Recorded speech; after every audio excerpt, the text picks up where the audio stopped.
Hello everybody, my name is Max, welcome to the channel.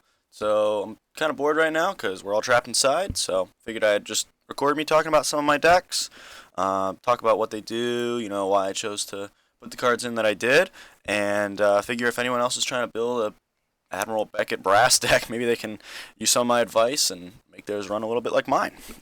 So let's get right into it. Alright, I kind of divided my deck up into a few different categories, so we're just going to go through them one by one. We'll start off with the commander, Admiral Beckett Brass, who I have right over there. So as you can see, she gives all your other pirates +1/+1, and at the beginning of your end step, you gain control of target non-land permanent controlled by a player who was dealt combat damage by 3 or more pirates this turn. So pretty clearly it's going to be kind of like an aggro deck sort of thing. The goal is to hit with 3 or more pirates. So when building the deck, I kind of focused on a few different things. Obviously, loading up with pirates, combat tricks, just general taking people's stuff, and just cool pirate synergies, stuff that reminds you of pirates in Magic. So let's hop right into the pirate category. When choosing my pirates, I basically chose all of them because there's only a few sets that actually have pirates in them. I'm just going to go over a few key ones. So the one I have right at the top is the Dire Fleet Neckbreaker. So the Dire Fleet Neckbreaker is pretty interesting. So this one is kind of like the Goblin Pile Driver. I don't know if you guys know the Goblin Pile Driver. So when that one attack, oh, that's not Dire Fleet Neckbreaker. Let me pull up the Neckbreaker. So the Neckbreaker, he's pretty cool. So he gives all your attacking pirates +2/+0. So this is going to work great to make it hard to block your pirates. If they have out weak creatures, your pirates are probably going to just swarm right over them with this one. So he helps out all your pirates, not just himself. And since this is Pirate Tribal, you're going to want that. I've got a lot of other pirates. This one makes it so your opponent loses a third of or everybody loses a third of their life rounded up when he comes into play. So that one's great because since this is an aggro deck, you might just be able to kill them with combat damage and not even have to worry about stealing their stuff with the commander. We've also got the Hostage Taker, who anyone who is into Standard would know the Hostage Taker. So this one exiles a creature or artifact your opponent controls as soon as it comes into play, and then as long as the Hostage Taker remains in play, you can cast that card out of exile. So it's kind of like an Oblivion Ring, but it's got some bonus, like, just cool pirate synergies with it. And then I've got a bunch of unblockable pirates, including the Changeling Outcast, who is just a 1/1 unblockable Changeling for 1 mana. The Stormfleet Sprinter, who is a 2/2 for 3 mana and is unblockable. Departed Deckhand is a 2/2 for 2 mana that's unblockable and can give other creatures unblockable, but it is a spirit, so if it gets targeted, it does just immediately die. So yeah, that's kind of what I went with the pirates. I tried to go for like unblockable synergies, and just really cheap ones I can get out quick and hopefully swing in by turn 4 or 5 with enough pirates to take something. On to the next category is a category I call impressment. So impressment is a term used for something that, like, I think it was British sailors did to American sailors during one of the conflicts we were in with them, which essentially just meant taking them on board and saying, you work with us now. So I kind of tried to do that theme by turning other things into pirates. So I have the 3 enchantments that make all creatures the chosen creature type of your choice. So Arcane Adaptation, Conspiracy, and Xenograft. So these ones, when they come into play, you choose a creature type, and they basically just turn all your creatures into that. So every single time, you're going to pick pirates, and what that's going to do is make it so your utility creatures that aren't pirates and the creatures that you steal from your opponents are all going to start working for Admiral Beckett Brass. They're going to be pirates. The Captain's Hook. This is an equipment that gives the creature +2/+0 and turns it into a pirate.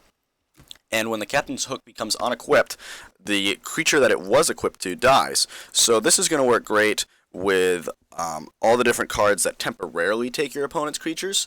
So what you're going to want to do is take the creatures with like an act of treason or something, equip the hook, and then before the creature goes back to them, just equip the hook to something else, and yeah, then they won't get their creature back. So speaking of taking things, we are going to move on to, what category is that? Where's the taking? Right here. Alright, so this is a category of non-pirate methods of taking cards. So the first one I did was Kari Zev's Expertise. So this one's really cool because Kari Zev is a pirate in the deck. So what Kari Zev's Expertise does is it does an act of treason kind of effect, where it'll take control of a creature until end of turn, untap it, and give it haste, and then you end up attacking with it. But it also lets you cast a card that costs 2 or less from your hand for free when you cast it. So most of the pirates cost like exactly 2 mana. So it works out really well. You're going to get to take one of their things and put a pirate into play, possibly a pirate with haste, because a lot of them have haste. So this could be a quick way to swing in on like turn 4 and grab one of their permanents with Admiral, Beckett, Brass, and just do a bunch of cool stuff with that. After that, we have Insurrection and Mob Rule right here. So Insurrection is definitely one of the best cards in the deck. What it essentially does, well, what it really does, is it just takes every creature in play and gives it to you until the end of turn, and they all gain haste. So this is going to, A, work to do a lot of damage to your opponents because you're going to hit them with every creature in play. B, make it so none of your pirates are getting blocked, so you're probably going to take whatever cool permanents they have in play, some sweet artifacts or enchantments, something like that. And it basically allows you to kill one player in almost every situation because there's going to be enough power on board to kill one player. And then you can swing with 3 pirates at one of the other players and take one of their cool things. The downside to Insurrection is because you control all the creatures until end of turn, you cannot take creatures with Admiral, Beckett, Brass that turn. You can't permanently gain control of any creatures because they won't be on your opponent's field. Mob Rule is similar to Insurrection, but when you cast it, you just have to choose if you want creatures power 4 or greater, or creatures with less than power 4. I also have an Ashnod's Altar in here. So Ashnod's Altar is another sack outlet. It is mainly used to get rid of creatures that you temporarily take. So you cast an Insurrection, take everybody's creatures, sack them all to the Ashnod's Altar after you've done your attacks, and then you're the only one with creatures left on board. You can also just use it to sack pirates to cast big spells if you really need to. I hope you won't need to, but it's just a good utility card if you need it for whatever reason. Then I've got Control Magic.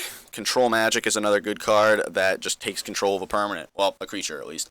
4 mana enchantment, just you control enchanted creature. Pretty simple. No tricks about it. You just take something that you want. And then a card that I have in here for both flavor and effect is Angrath the Flame Chained. I don't have the Minotaur Pirate in here because I just didn't think he was good enough. But Angrath the Flame Chained is a Planeswalker, only Planeswalker in the deck. I use him mostly for his -3, which is to gain control of target creature until end of turn, untap it. It'll give the creature haste, so it's like a mini Act of Treason. And then if the creature's converted mana cost is 3 or less, it sacrifices the creature at the end of the turn. So he works as removal. He gets a blocker out of your way. And you can attack with whatever creature you take from them. So it's a win-win because you take their creature, you have Conspiracy out, let's say, and then their creature becomes a pirate. You swing with it, it dies at the end of the turn. Like, it's awesome. All right, so there's our temporarily taking pile, pirates pile, impressment pile. So now we're gonna move on to the cool pirate synergies. So these are cards that are just like they reminded me of pirates and they work good in the deck. So yeah, that stack's awesome. So we're going to start going over that. The one I have at the top is called Coastal Piracy. Now, Coastal Piracy is like the best card ever because not only is it effective and does it work well with everything in the deck, it has the word piracy on it. And this is a pirate deck. So whenever a creature you control deals combat damage to an opponent, you may draw a card. So, yeah. The whole deck is about doing combat damage to your opponents with creatures. So this is going to draw you a bunch of cards. The art and the name have pirates in it. Even the flavor text is about pirates. So yeah, total awesome card. Next card on the stack is a treasure map. So treasure map is it's not as good as the Coastal Piracy, but it's just as thematic. So I threw it in there. How did I do that? There we go. All right. So the treasure map allows you to scry 1 if you spend a mana and tap it. And then you put a landmark counter on it, and then when there are 3 or more landmark counters on it, you remove the counters, transform it, and you get a bunch of treasures, and it becomes like a land, I think. It becomes a land that, yeah, it becomes a land that can tap and sacrifice a treasure to draw a card. So, not the greatest card in the deck, to be honest. It's kind of slow, but it's just cool. Like it's a fun thing to drop on turn 2, and just kind of passively cycle through your deck with it. Then we have Spell Swindle. So this is the only counterspell in the deck, because this is not at all like trying to be a competitive deck. So Spell Swindle is a 5-mana counterspell. But when you counter the spell, it gives you treasure tokens equal to the casting cost of the spell that you countered. So this card is just fun. Like, the art was cool. It's from the Pirate set. So I just threw it in here. I don't know. I thought it was cool. After that, we're going to move on to Walk the Plank. So Walk the Plank is kind of like the treasure map, where it's not the most optimal thing of its type. Like, there are better removal spells, but again, it's got a pirate in the art, and I actually have an alternate art of it right here. It's like a promo of some sort. And yeah, it's just cool pirate stuff. So I threw it in. You know, like, why not? That's the point. That's Commander. It's fun. Then we have March of the Drowned. So March of the Drowned is a return a creature from your graveyard to your hand card. But if it's a pirate, you can get 2 of them. So yeah, I don't know, 1 mana to return 2 creatures. That's sweet. So the next card up is actually one of our alternate win cons. Everybody probably already knows what this is. The Revel in Riches.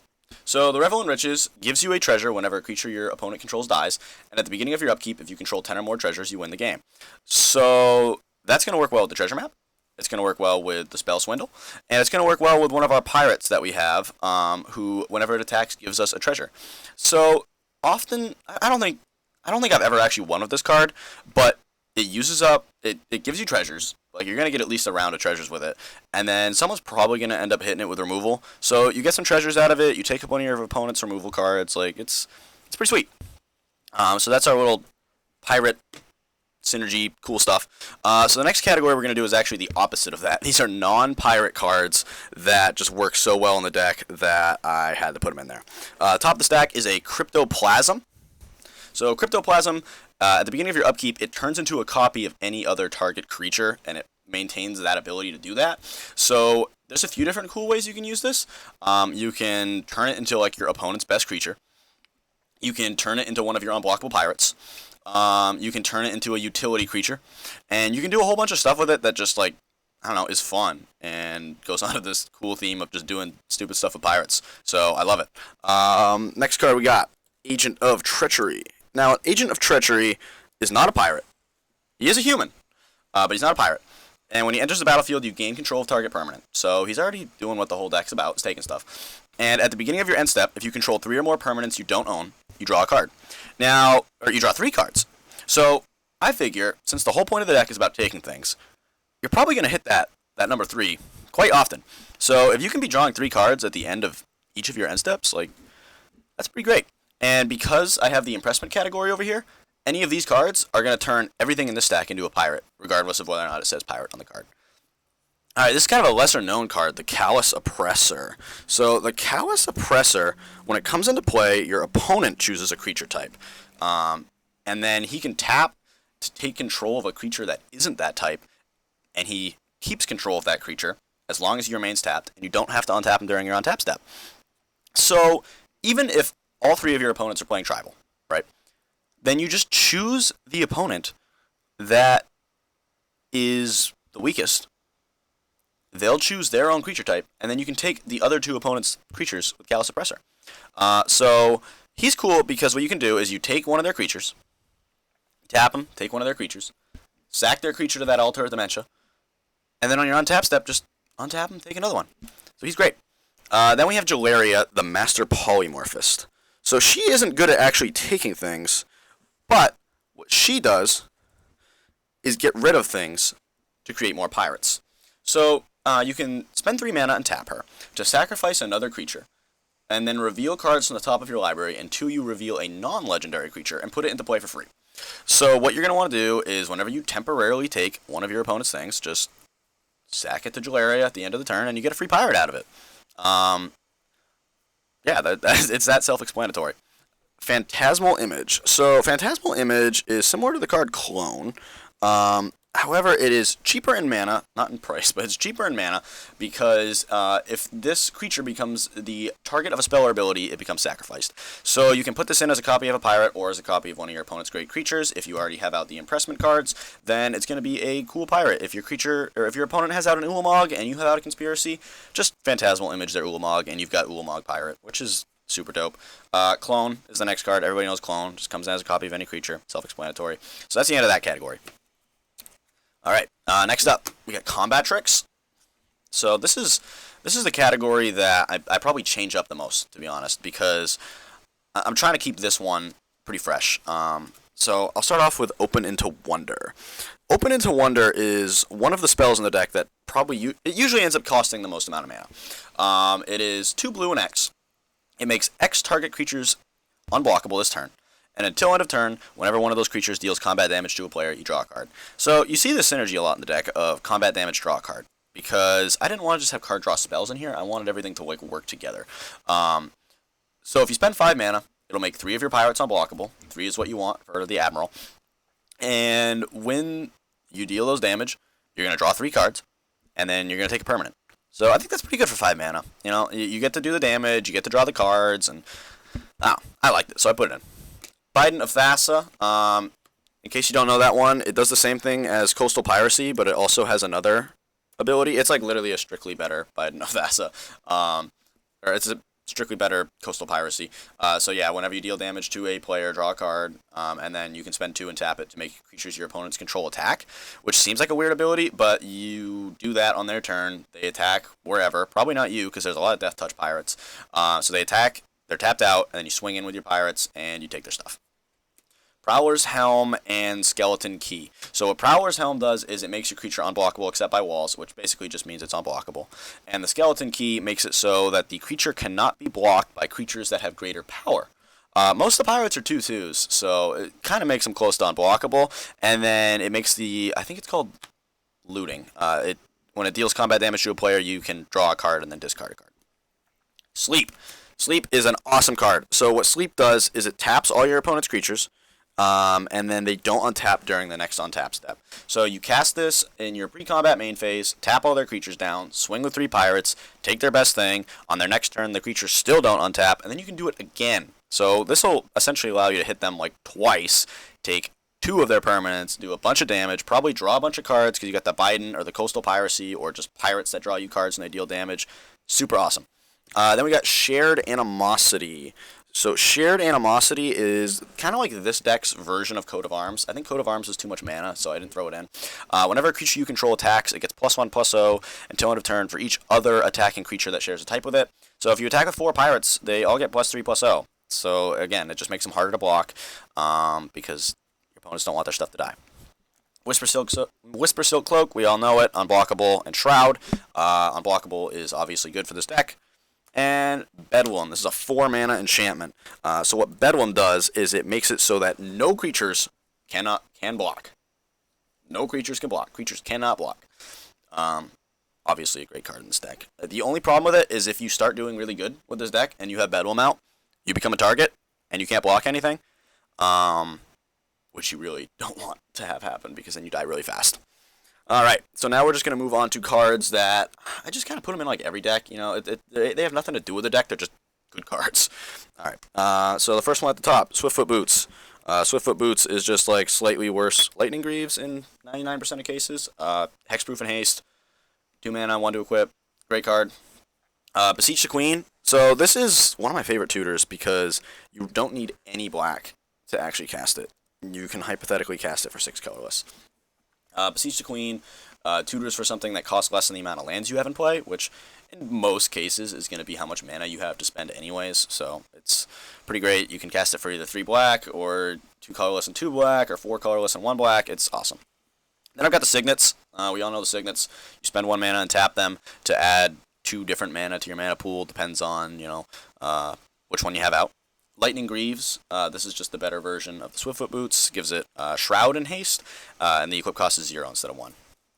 Animate Dead, returns a creature from any graveyard to play, gives it -1/-0, so it'll bring back a dead pirate, or it'll bring back your opponent's cool stuff. Yeah, so that's what that one does. So we've went through every card in the deck other than the lands. Because this is, like, you know, it's obviously not trying to be a CEDH deck or anything. It's just like a for fun deck. I run mostly basic lands. I run a few non-basics. I'm trying to think if there's any that are for something other than just fixing. I need a Rogue's Passage in here. If you build this deck, put a Rogue's Passage in here. Path of Ancestry is good in any tribal commander deck. It comes into play tapped, and then you add 1 mana of any color in your commander's identity, and if it casts a creature that shares a type with it, you scry 1. So if you use this land to cast a pirate, you scry. Helps you look for the good stuff. Other than that, it's pretty much just basic lands and like some of the, not guild gates, nothing that bad, but stuff that comes into play tapped and taps for different colors, you know, scry lands. So yeah, that's the pirate deck.